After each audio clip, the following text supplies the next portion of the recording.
Ganda olando odiochieng abiryo mag yweyo kochakore tich manyien kaka yorno mar chiwo thuolo mar paro ji 61 mane onegi kinde ng'anyo ma Gen Z pachoka. Kotelne kod jatije ma Vocal of Africa Hussein Khalid giwacho ni gibiro kawo thuolo ma kama mane onegi manyo ratiro ne ji 61 mane onegi kod obila kendo gibiro chopo e nyim doho mar yudo adier ka gikwayo oganda jo Kenya mondo wuog oko mane ni okonyogi dhi e ng'anyo ma ndalo abiryo kaka yorno mar kwedo timbe mag nego oganda maonge kod ketho e pachoka.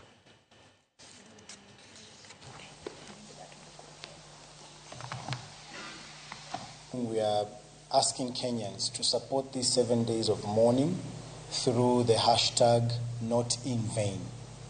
61 of our colleagues, 61 is not just a number. These are Kenyans who had come out strongly to demand for change, and they paid the ultimate price. So these 7 days of mourning are specifically meant to remember these shujas and to let their families know that we shall fight for justice until the killer cops responsible are brought to book. And we are here to continue the cause of liberating our country and ensuring that the politics of this country are centered around the people of Kenya. They are politics that end the suffering for the people of Kenya.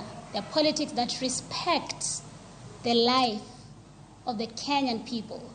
On Thursday, wadua wadhiye court, wadua jopiny wate, wamakru luet, wadhiye court, water pachwa, wangis court, jogo ni ginego